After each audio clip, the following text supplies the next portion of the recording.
Hi, my name is Daniel Blackburn, and today I'm going to talk to you about soil health, soil microbiology, and how microbes are affecting plant nutrient uptake and soil fertility in general.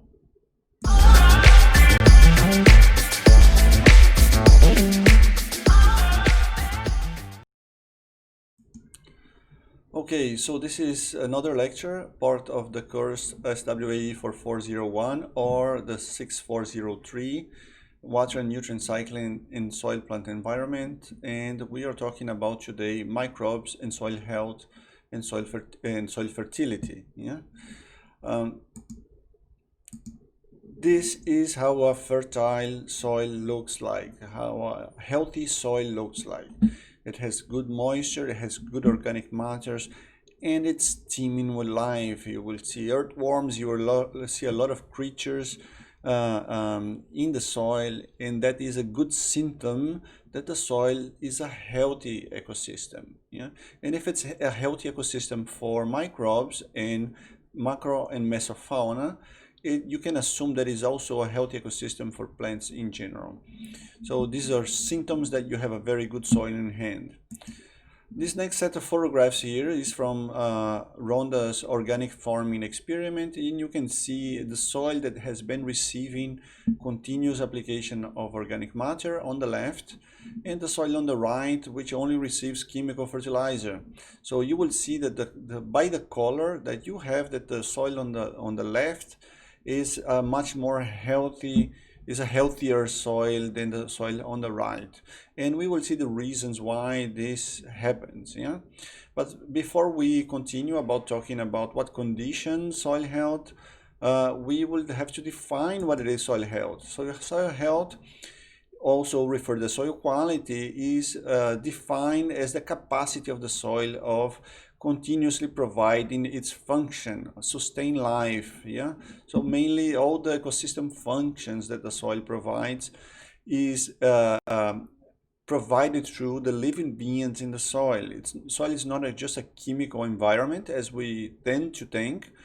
Soil is a microbial environment. It's full of health, full of life, and this life is actually actively performing its function. So we should think about the biochemistry in the soil, not only the chemistry. So there's not only sorption, desorption, precipitations, reactions, pH, and so on and so forth, but the microbes are actively affecting all the nutrient functions in the soil. And soil resilience is defined as the ability of the soil to resist or recover to any stress or destabilizing influence, that being, for example, high temperatures or flooding or let's say drying for a long period, or salinity. If a soil receives a stress, and how quick does the soil recover from the stress is also referred as a soil resilience, and that is directly related to how well these microorganisms in the meso and macrofauna can recover in this situation. So the ecosystem, the ecology of a soil is key for plant nutrition and to create a soil environment which is a good environment for plants. So what are these microbes doing on the soil? Why do we have so much life in the soil? Yeah, the microbes, you can roughly divide them by their energy source and carbon source. Energy source on the top, you have phototrophs and chemotrophs. Phototrophs are the ones that use light as energy. Chemotrophs, the ones that use chemical elements, chemical compounds as source of energy. So between the chemotrophs, we can divide them by chemolithotrophs and chemoorganotrophs. Chemolithotrophs, such as the nitrifying bacteria, for example, or sulfur oxidizing bacteria, they are taking the energy from inorganic molecules. And the chemoorganotrophs are the majority of the microbes in the soil. They are actually taking the energy from the organic matter. This is why we were looking before that the healthy soil has a dark color because a healthy soil will have more organic matter, and that will be food for the microbes, because the majority of the microbes in the soil will be chemoorganotrophs. Yeah, we don't have much phototrophs in the soil because they can only occupy the top layer of the soil in where there is light. Phototrophs like plants, algae, and cyanobacteria, they are not very abundant overall in the soil. But the chemoorganotrophs, these are the ones that compound the huge bulk of the microbial biomass. Regarding the carbon source, we can say that the microbes can be autotrophs, heterotrophs, or mixotrophs. Yeah, the autotrophs, they are taking CO2 from fixing carbon from CO2, from carbon dioxide. The heterotrophs are taking the carbon from the organic matter. Again, the majority of the microbes are heterotrophs. So they are chemoorganotrophs and heterotrophs. It means that they are using the organic matter in the soil as a source of energy and also as a source of carbon. There is a huge complexity of the biochemical pathways in soil about how do they take energy sources and carbon and also the atmospheric requirements from the microbes. But in general, the majority of the biomass will be corresponding to this category, which are decomposers, saprophytic microbes, decomposers of soil organic matter. And this is why soil organic matter is so important in soil health. If we want to have a higher diversity, if we want to have a healthier soil, we need to have more organic matter. So what affects the distribution of microbes in the soil? We have intrinsic factors and we have extrinsic factors, factors that are related to the microbes and other factors that are related to the soil. So intrinsic factors, we could list them as a persistent mechanisms such as ability to form spores like bacillus, for example. The size of the microbe is very important to what ecosystem does it occupies, the motility, the structural features, and biochemical capacities, the requirements for these microbes to live. Extrinsic factors, we could name some of them here: soil structure, soil atmosphere, soil water, the requirements of moisture for these microbes. Some microbes will only live in very high availability of water. Others, the xerophiles, will be more adapted to dry conditions. Soil pHs, soil temperatures, oxy-redoxy potentials in the soil, so anaerobic microbes will be highly affected by this. Solar radiation, also wind and relative humidity are some of the factors that are extrinsic to the microbes. So will affect which microbes are occupying this ecosystem, but they are not pertinent to the microbes per se. They are affecting externally the microbes. One of the main features that we have on the soil that microbes are fairly responsible for generating in a huge amount is the soil structure. We have here an example of soil structure, and this structure is being highly influenced by microbes. It also back influences the microbes. So a soil with a good structure will have macropores, a huge amount of macropores, good airflow, aeration conditions in soils are good infiltration rate, so that there will be a healthier soil. So microbes, they tend to help the formation of these micro and macro aggregates. Besides the process of flocculation of colloids, the microbes come on top of this and help to generate this structure, because it generates also a good environment for them to live, for aerobic heterotrophic microbes.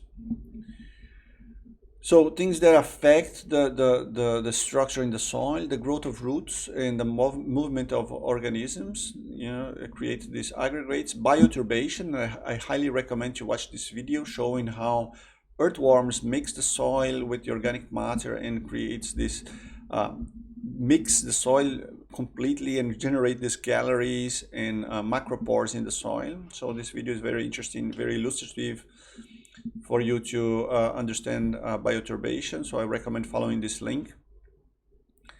The breakdown of organic matter produces glues that stabilize the aggregates.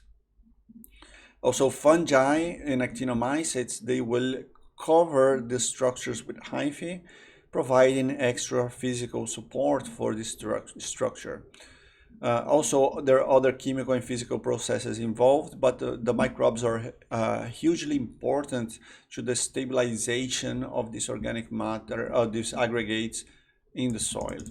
So here are some microscopy of this effect of microbes on stabilizing the soil structure. These are some actinomycetes and fungi hyphae covering the external surface of these microaggregates and stabilizing them, even binding one to another, one microaggregate to another. And here we have bacteria secreting all these polysaccharides and glues in the surface of the aggregates and helping to stabilize these aggregates also.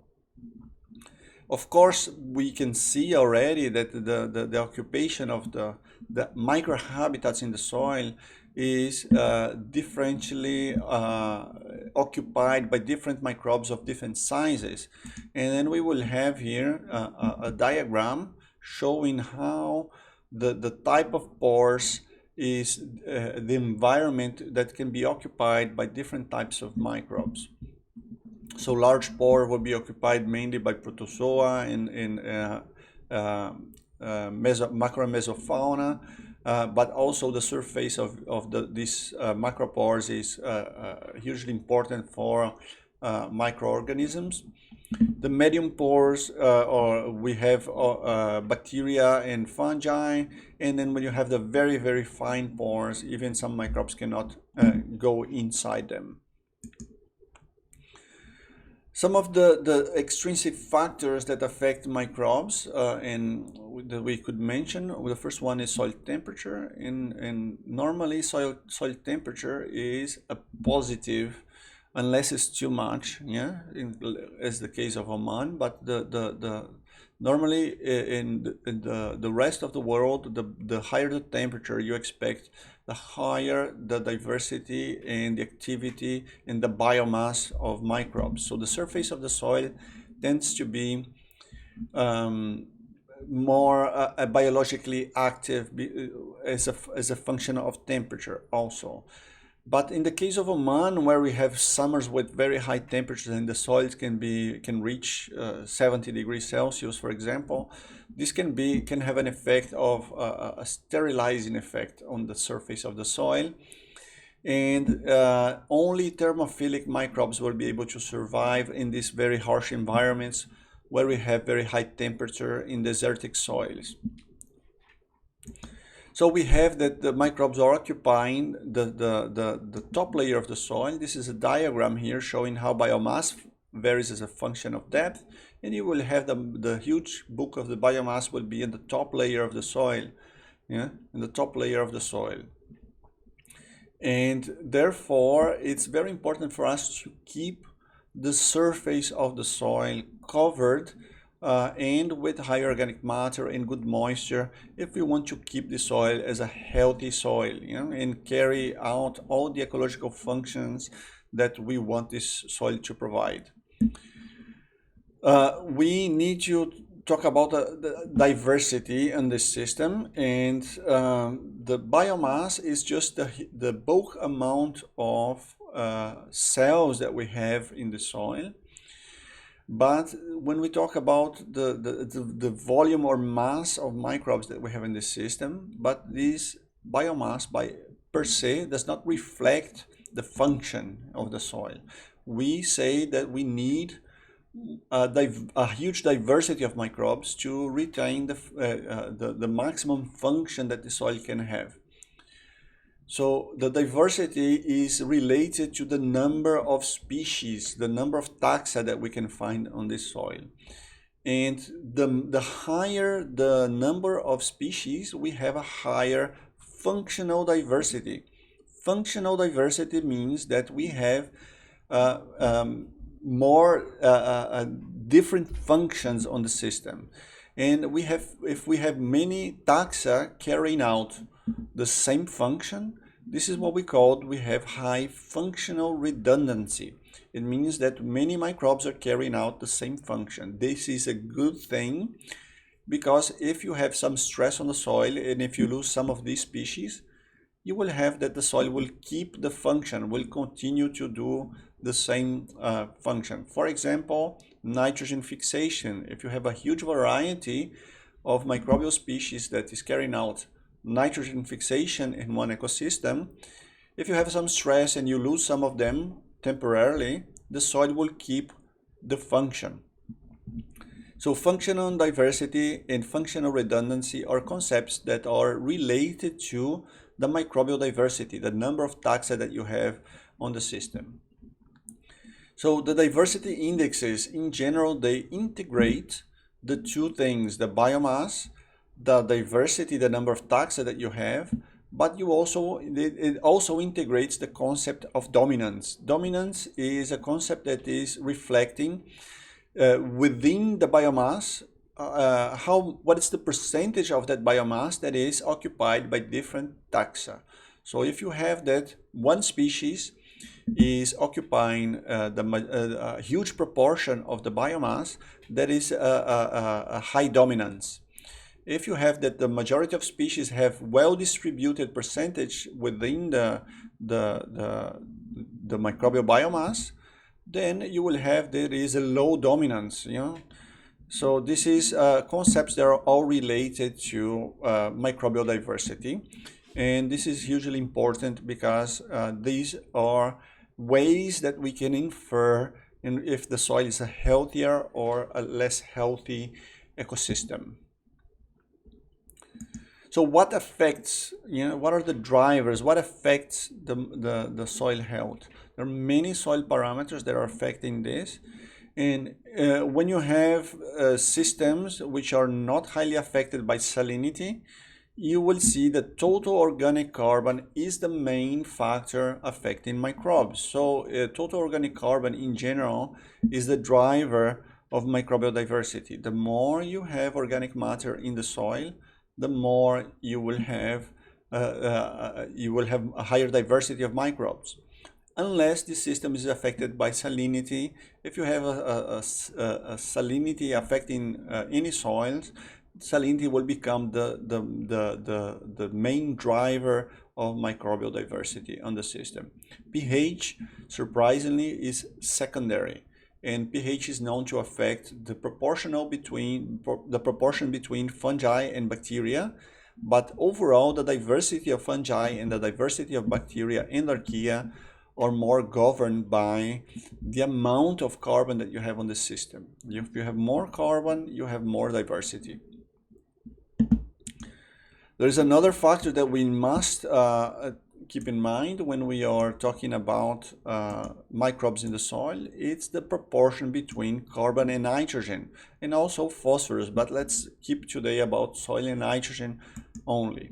So the proportion between carbon and nitrogen regulates the microbial growth and also the type of microbes that are colonizing this system, because these microbes they have their internal carbon to nitrogen ratio. So if they want to make more cells, they need to use this same amount of carbon and nitrogen that you have on their internal carbon to nitrogen ratio. Normally for bacteria, fungi will be something in between 5 and 8, the 5 times more carbon than nitrogen. So what happens if you have too much carbon and low nitrogen? It means the microbes will use all the available nitrogen on the soil. And the bad thing about this is that it will leave no nitrogen for the plants. So this nitrogen immobilization in the microbial biomass can be a negative effect of adding organic matter with a high carbon content in the soil. So a high carbon to nitrogen ratio in the organic matter is negative for the plants because the microbes will use all the available nitrogen to make more cells. So when you use high carbon to nitrogen ratio, it's important to keep in mind not to mix this material with the soil. Leave it on the surface as a mulch, and it will work fine if you leave it on the surface. But this property of the organic matter and how it affects the microbial growth and the immobilization of nitrogen is very important to keep in mind when we are managing soil fertility by adding more organic matter to the soil. We should try to use organic matter which have a more balanced carbon to nitrogen ratio around 20 to 1, 25 to 1. And if we use very high carbon to nitrogen ratio material, we should keep it as mulch on the surface of the soil and do not incorporate them further down the profile.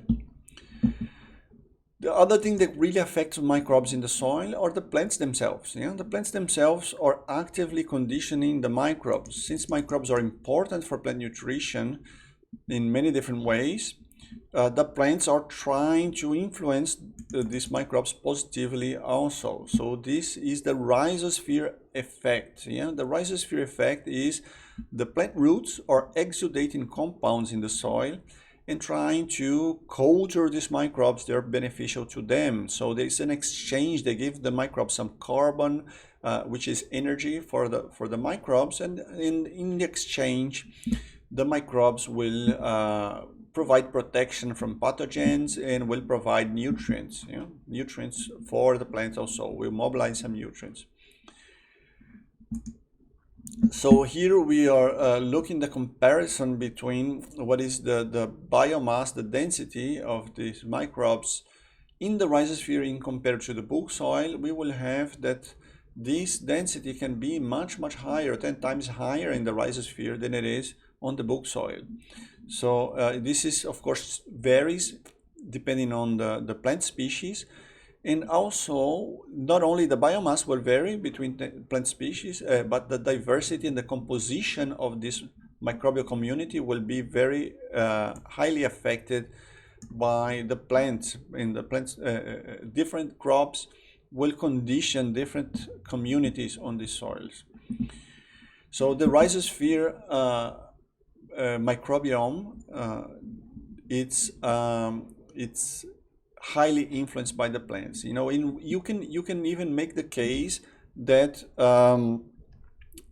that this full system, the microbes on the rhizosphere, the microbes inside the roots, in the plants themselves, then they can be considered like a holobiont, so a full organism that is interacting and living as an ecosystem together, yeah, as a single organism.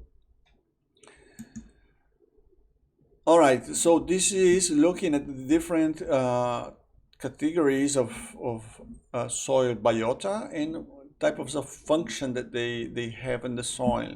So we have the microflora, like bacteria and fungi, being highly responsible for the breakdown of organic matter and nutrient mineralization. Yeah, the microfauna will regulate bacterial and fungal populations. So there are grazers in the system, like nematodes, for example.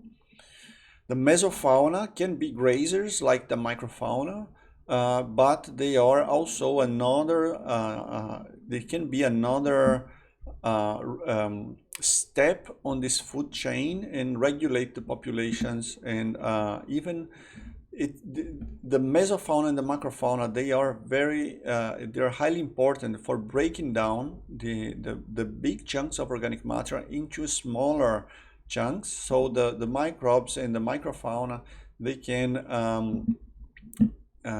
use them for their nutrition. If the organic matter keeps their huge structure, the decomposition is much slower than when you have this mesofauna and macrofauna breaking them down for the microbes. So this is, here in the bottom is illustrating this effect of the mesofauna and macrofauna. This is a leaf bag experiment, and if you just bury these leaves or different organic matter material below the litter in a forest environment, and then you have that these leaves are bagged with meshes of different sizes. The meshes will allow different macro and mesofauna sizes go through, and then you can see that the smaller the mesh, the slower is the decomposition. This is not because the microbes are not having access to this food. It's because the macro and mesofauna are being prevented to chop them down for the microbes. So the macro and mesofauna are hugely important as a way of reducing the size of the fragments of organic matter so the microbes can recycle them back into the essential nutrients for the plants. We need also to talk about the symbiotic association between mycorrhiza and plants. Most of the plants, 85% of the plants, have some association with fungi. The association that I mean is a symbiotic association. And it means that these plants, they are interchanging nutrients with this fungi, and so the fungi cannot live. It's a obligate symbiont. The plants can live without the mycorrhiza, but the mycorrhiza cannot live without the plant. It needs to colonize these roots to survive. They're specialists in providing the plants with water and nutrients, and in exchange the plant will give these fungi some sugars and easy carbon source. So we have that symbiotic associations can be, in many cases, species specific. So it doesn't mean that these fungi cannot colonize the other plants. It's just that it has a higher efficiency and a higher affinity for some species than others. You can have one plant with many species of mycorrhiza at the same time also. So mycorrhiza or micro fungi rhizae roots. So mycorrhiza or fungus roots, root fungus, yeah. And they are highly important for nutrient uptake, and especially phosphorus. Why phosphorus? Because phosphorus has low mobility on the soils. It moves very slowly on the soil. So the ability of exploring more soil volume is very important for phosphorus nutrition. The plant provides the carbon for the fungi. So what does mycorrhiza does for the plant besides the nutrient? It protects the plant from pathogens. There's an increase in the surface area of the root system. We call the Rhizosphere, not the Rhizosphere anymore when we have a mycorrhiza on the system. It improves drought tolerance because it improves better access to the water on the micropores in the soil. And also protects the plants from diseases, yeah, and parasitic nematodes also. This covers the roots and helps the roots to have access to nutrients and prevent other microbes that are harmful for the plants to arrive there. These functions are not only attributed to the mycorrhiza, but all the bacteria also that colonizes this rhizosphere or mycorrhizosphere. In forests, temperate forests mainly, in most forests, when you see mushrooms, most of these mushrooms are mycorrhiza. Yeah, they're mycorrhiza, and you can usually see them as rings around tree species. And these rings that it forms is because this is the size of the colony of the fungi, and in the borders, it's where it's fruiting. Yeah, it's putting all these mushrooms. So all these rings that you see around tree species in temperate climates, these are mycorrhiza. They're colonizing the roots, and these mushrooms are fruiting bodies from them. So we have two types of mycorrhiza. One is arbuscular or endomycorrhiza, and the other one is ectomycorrhiza. As the name suggests, the endomycorrhiza, it penetrates the cells in the roots and forms a structure called the arbuscule. And this is where the exchange of nutrients is happening. Whereas the ectomycorrhiza, it behaves such as a protocooperation bacteria would. It colonizes the surface of the roots actually and does not penetrate the root like the endomycorrhiza does. So the mycorrhiza, the endomycorrhiza, depending on the nutrition status of the plant, it can act either as a symbiont or a parasitic fungi also. If the plant has enough nutrients, it does not want the mycorrhiza to provide more nutrients. Then the mycorrhiza is only taking the carbon from the plant and the plant does not like it. It's a parasitic relationship. Whereas if the plant is starving for nutrients and water, this mycorrhiza will provide an essential role in helping this plant survive and give this plant the ability to withstand very harsh conditions. So this is the two types of mycorrhiza, and here is a illustration trying to exemplify how these arbuscules are formed inside the root cells and where this nutrient exchange is happening. Okay. So the importance of mycorrhiza, we were talking before, it's about plant nutrients. Also suppression of pathogens. And among the plant nutrients, the phosphorus is the main one. There's a lot of phosphorus solubilization and transport that is occurring through the mycorrhiza, and it's highly important for plant nutrition when you have phosphorus starvation. When you have phosphorus sufficiency, that is not the case, but when you have phosphorus starvation, yes, this is very important that this mycorrhiza association is happening on the system.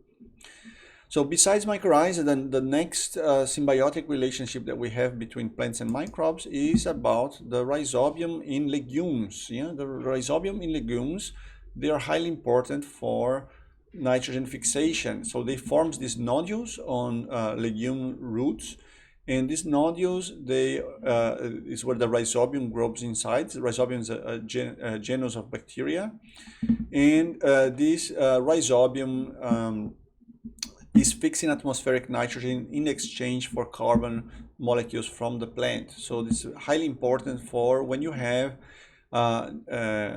nitrogen deficiency, which is almost always the case in most soils. Nitrogen is a very deficient element.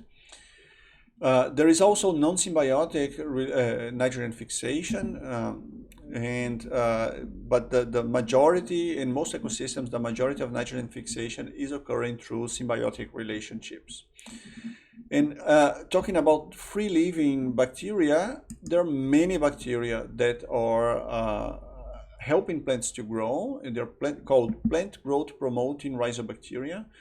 And this is not only about nitrogen fixation, but phosphorus solubilization, regulation of phytohormones, production of siderophores, and preventing pathogens also. So many microbes on the surface of the roots, the rhizobacteria, they form this relationship which is defined as protocooperation. Both of them can live by themselves, but if they are together, they are better alone. So if the protocooperation between plants and these rhizobacteria helps plant to grow, and also the microbes will have a higher population due to the availability of carbon molecules as root exudates. So all these microbes in the soil system, they are highly important for plant growth and plant nutrition, and we have to consider them as we think about soil fertility. There is the biological fertility of soils is hugely important, and if we don't take them into account, we end up decreasing the soil health and decreasing the soil fertility overall. Okay, this is all I have to bring to you for this lecture. Thank you very much, and see you in the next video.